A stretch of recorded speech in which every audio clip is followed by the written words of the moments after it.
it seems that the majority do not have the residency requirement.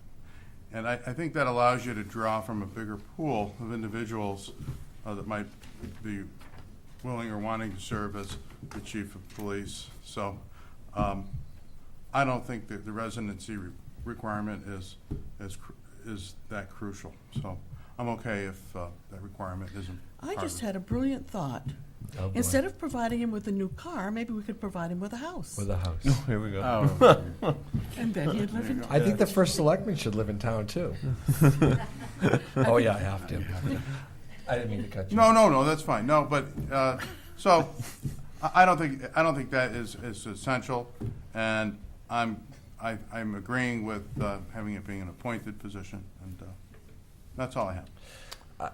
I'd like to answer Mrs. Hardy's and Mr. Cunningham's comments on the residency because it did not get swept under the rug nor forgotten. I too think it's very important that he or she who is selected has a component of living close by, if not in town. I also am concerned that a specific residency requirement would limit our pool of candidates. In speaking to the town attorney, we were discussing whether that it would even fit in an ordinance, or should it be something that the police commission struggles with. Yeah. And if we're talking about them reaching out across the country looking for the best candidate, I think when it gets down to it, do they have a provision? Is there a point system that as they're evaluating the final three candidates, where do these people live? Is there a commitment to move to town, et cetera? That will be part of the mix. But I really think it belongs in the police, just like we don't at the Board of Selectmen level dictate what the Board of Education says to the superintendent they hire. And that's probably a bad example because there's a whole set of state statutes that limit what we can do over there. But we're going to leave it to the, I think town attorney and I agree that we'll leave it to the Board of the Police Commission to decide the residency requirement, whether that's a function of the hiring agreement or contractually or whatever. And that's where we'll leave it. And again, we don't want to limit our pool, and we've kind of talked that one to death, but I want you to know that it was not forgotten or swept under the rug. The police commission will certainly have to tackle that subject, no doubt. Other comments, Mr. Sure.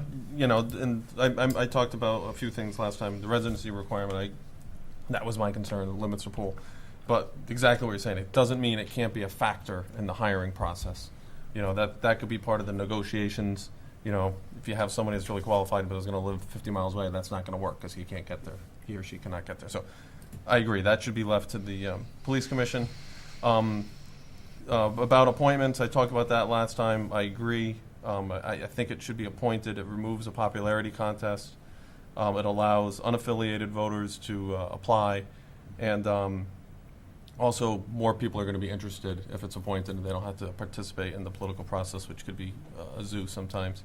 And I'm also, a question for Mr. O'Connell. Does the Hubbard clause apply to an appointed commission on this board or only elected? Do you have You mean Hubbard clause is usually in real estate contracts. You mean the Hatch? the Hatch Act? Sorry, the Hatch Act. Hatch Act, Thank you. that's a federal act. Started with it. It's a federal act, but it prohibits government employees from from running for political office. There are a lot of nuances in that. Okay. That I have to know a particular set of circumstances. It's very dangerous to try to speculate that in the absence of particular circumstances. Okay. I'm just curious because usually the Hatch Act prohibits from being part of a political process, but it may not prohibit people from being appointed That's correct. to a non-political board, which is a good thing. And That's there all. are statutes also that come into play both on the state and federal level, which create a bevy of exceptions to the Hatch Act. You have Yep. to go through it all before you can be certain about that. Yep. Okay. Term limits. I think that was brought up by Kevin. I think he brought up a really good point that these members are going to have access to information, and if you gather too much information a long period of time, you may know too much about certain things that are going on in town. So I think that was a valid point. Reports. I think it's a good idea. I will also say, we get reports from the resident state trooper here. once a month. I saw the reports that the Ledgered chief puts out once a month, and it's night and day. There's a lot of good stuff in there, and that's something that the police commission could require, an ask of the police chief. So I think we potentially get some better information. Takes care of that.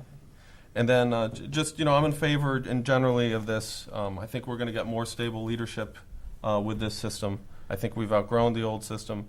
I think we're finally going to get some budget oversight, local accountability. We'll actually have somebody that's going to be in charge that we could point to.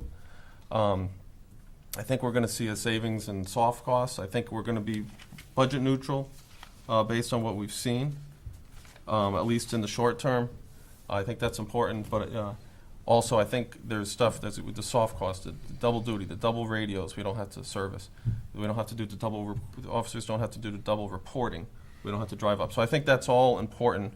And then lastly, as I mentioned last time, morale is important. As we're managers of the employment in this town, I think that's something we need to keep an eye on, and I think that's an important thing. And I've seen that in other towns that the morale is much higher.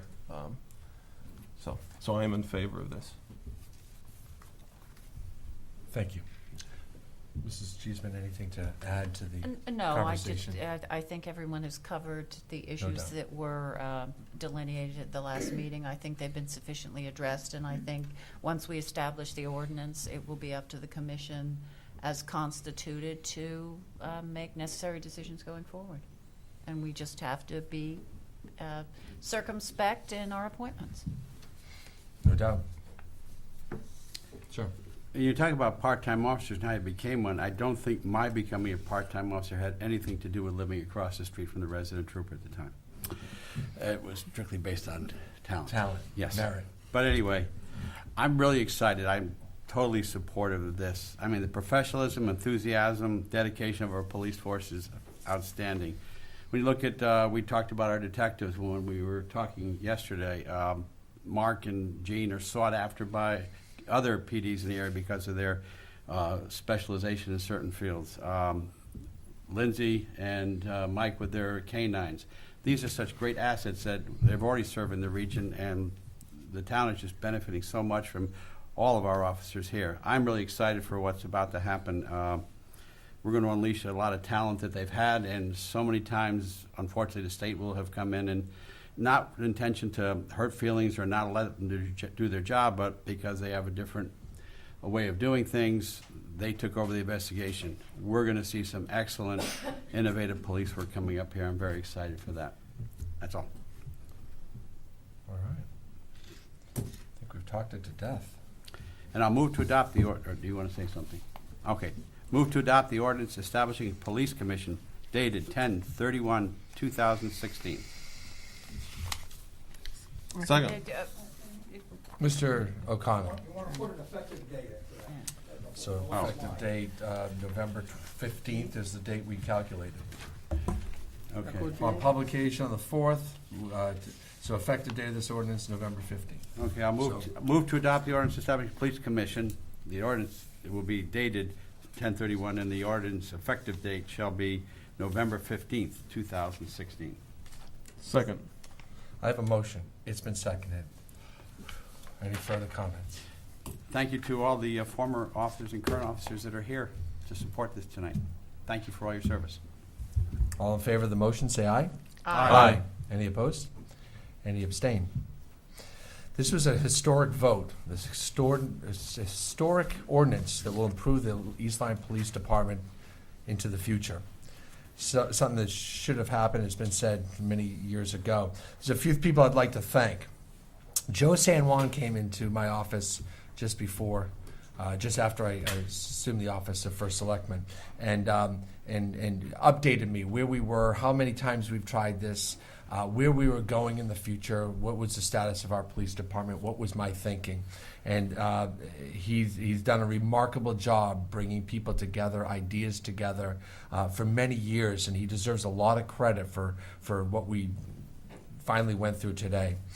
Sergeant Masick, you're a shooting star, and all the other East Lyme Police Police Department sergeants who all took the ball. and ran with it and did different things to bring all the information together. You're a professional. You will be respected and you'll be honored for years to come. Generations of police officers in this town will need to know the work that you put into this. Thank you all for your hard work on this. Mayor Finkelstein and former Mayor Rodolico and Ledyard were very helpful. Waterford Chief Mahoney and First Selectman Dan Stewart, very helpful, met with us anytime we called. Stonington Chief Darren Stewart, the Connecticut Chiefs Police Association, the Police Chiefs Association, did I say that right? The task force members, Tom Gardner, Steve Robleski, Senator Mark Powers, Kathleen Miller, Joe Perkins, Steve Kelly. I don't think I left anyone out. They did a remarkable job to crystallize the ideas and to confirm our beliefs that this was the right move. And additionally, the members of this board, you all gave sage advice over the last year or so when we were putting this together. I thank you for your ideas, for listening, but also for giving me the opportunity to listen to you. Historic vote, and I thank you all for your hard work on this. Moving on, ExOfficio Reports. I can spend some time on this. Mr. Cunningham, we'll just go down the line. Let's see. I don't have anything tonight. Okay, Mr. Cunningham. Mrs. Cheeseman, I know you're busy. You're all busy. No report. Okay. There is a baseball game on, I guess. Yeah. Nothing to do with it. Just real quick, Parks and Rec had their trick or trunk a week ago tonight at Smith Harris House. I participated. I had over 200 pieces of candy. They were gone quickly. It was very well attended, great turnout. And that's it. We have a meeting coming up next week. And I did attend the Board of Education meeting last week. Biggest thing is they're going to have a meeting, committee of the whole meeting on November 10th to discuss moving ahead with the school project. They're still trying to get updated information regarding enrollment and so forth before they actually come forward with a formal proposal. That's it. Mrs. Hardy. I'm going to pass tonight. Mr. Salerno. Real quick, I went to Inland Wetlands the other day. They approved an application for residents for a septic system, and they also had an applicant come in that wants to put a building at 225 Flanders Road, and he was trying to get a clarification whether he needed a Inland Wetlands permit, and they decided he did not need one. So he was outside the zone. That's all I have. Just a few items and more calendar related than town related subjects, but the Halloween thing downtown Sunday was absolutely double in size. It could have been the good weather. It could have been the issue over at Lily B with the Halloween costume parade over there. It could have been that the day picked up on the event a couple times and really highlighted it in the paper. It's a great event anyway, and it could be all three, and mixed in the fact that Niantic Main Street is just alive and well, and people always just want to be there. So lots of people there. We've gotten some comments about needing to maybe amp up the safety, maybe a little bit more police presence if we don't indeed close the street, that we have some crossing guards and some police presence to slow down the traffic going through. Lots of kids around. And that will need to be further investigated. Of course, that's a budgetary item as well. There's a food drive this Saturday at Tri-Town put on by the Rotary Club. We're getting snap of a finger. Here we are. It's Thanksgiving season. And then snap of a finger, it's going to be Christmas. So food drive. This starts the season that we really need to think about those who are going without or are in need. So food drive at the Tri-Town this Saturday. That's November 5th. And it's like all day. It's like 10 to 4, 10 to 6. So get on down there, stuff a 20 in the bucket, bring some cans, whatever it is. Think of those, and all that food goes to the Gemma Moran Food Foundation Fund, which is part of the United Way. Toy drive is happening this Sunday. All the motorcycle enthusiasts all get together and they drive through towns, they collect toys, and they raise a lot of money is what they do. And this is for the DDS, Department of, it's mental health. Yeah, developmental services. Services, thank you. And worthy cause, So they're going to start at Mike's famous drive through Waterford. They are going to swing through East Lyme this year. They requested permission to do that. And we're happy to be a part of a worthy cause. And they've been doing this now for like 30-something years, maybe late 20s, 27, 30 years. So this has been going on for a whole long time. They've raised a whole lot of money and toys and items for people in need. So watch for the motorcyclists on Sunday. Football game this Friday at 6:30. Is that home? Yes. Home game, 6:30. Clocks go back this Saturday night. Don't forget.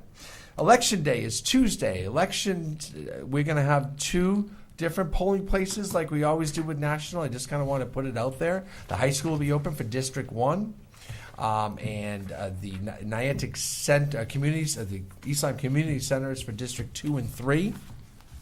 Generally, the Flanders section of town goes to the high school, and the Niantic section of town goes to the community center. That's the general terms. You need to know which district you're in. But I believe the polling times are 6 in the morning till 8 p.m. Beer for Beauty is on. Before you go on, might Yes, you also ma'am. mention that this is the first time that we have same-day registration? Same-day registration is available. Not encouraged. Is that unpatriotic for me to say? No?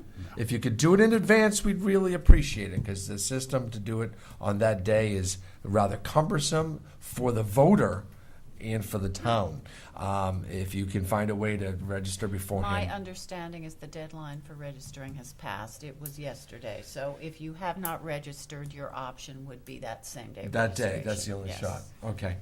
Thank you for the clarification. I guess you would know that, since you have a dog in the fight here. Beer for Beauty, November 12th. And that's going to be at, Beer for Beauty. You going to be there, Ed? Sure. Yeah, it's a fundraiser for the beautification of our town, and it's craft brews, and I think they're over at Smith Acres Yes. on a Saturday night, and it's a fundraiser, so do consider it. We have a beautiful town, and there's flowers everywhere, and pumpkins, and all sorts of other things, but that doesn't happen on its own, so please support that. The day before is Veterans Day, of course. There'll be Veterans Day ceremonies at the schools. There'll be one on the town green. Do we have a time yet for the town green one? 10 o'clock. 10 a.m. at the town green. The veterans will be putting on a service. The tree lighting holiday stroll is always the Saturday after Thanksgiving. That falls on November 26th this year. It's a big deal. It's a lot of fun. Come on down. It starts it's the day after Black Friday. We want you to shop locally. We want you to get downtown. Not only participate in the festivities, but bring your wallets and shop in our local stores. And the holiday parade is scheduled to happen on December 10th, rain date December 11th. And that indeed is a Saturday as well. That's all I have for tonight. I thank you all for tuning in. That we have public comment. Would anyone like to speak again to the Board of Selectmen? We have the public comment section here. If not, is there any Selectmen response? Motion to adjourn. Second. It's been seconded. All in favor? Aye. Aye.